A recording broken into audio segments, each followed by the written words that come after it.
Philippine politics, the way it is practiced, has been most hurtful of us as a people.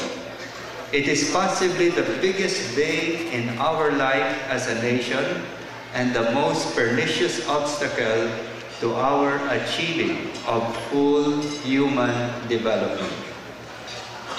Here again, the same exhortation reminds us of our Christian faith in our political culture.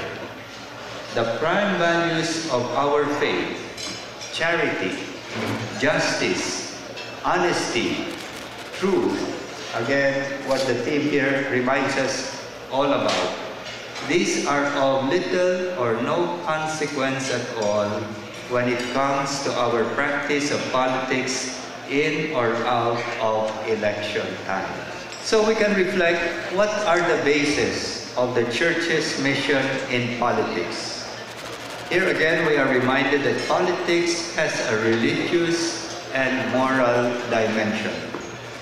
First, the gospel and the kingdom of God call the Church to political involvement. Secondly, the Church's mission of integral salvation involves the temporal sphere. Thirdly, salvation is from personal and social sin, including sin in the political sphere. Fourthly, the Church has an option for the poor in the field of politics. And fifthly, the way of the Church is the human person who is affected by politics. So we go to the encyclical of Pope Benedict XVI when he says, "The just ordering of society and the state is a central responsibility of politics. As Augustine once said, a state which is not governed according to justice would be just a bunch of thieves." What is then God's call to mission in politics? And here again in the 1997 exhortation, we are reminded there is a duty for the Christian Catholic to transform politics by the gospel. The Church, God's people, must evangelize politics.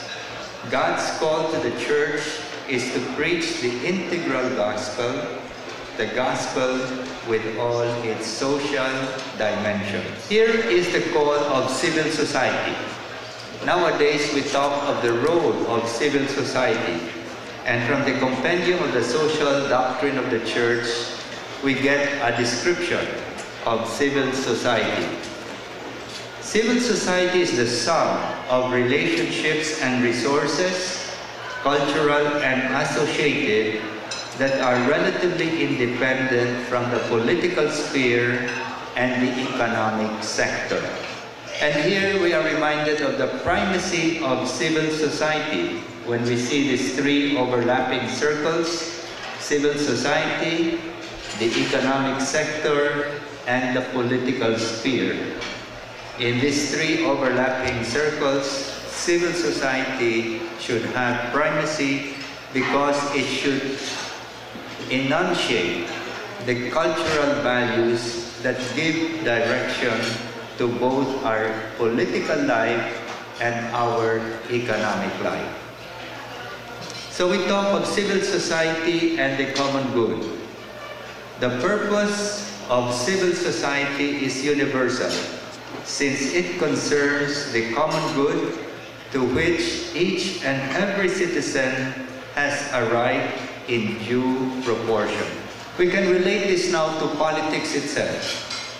The political community is established to be of service to civil society from which it originates.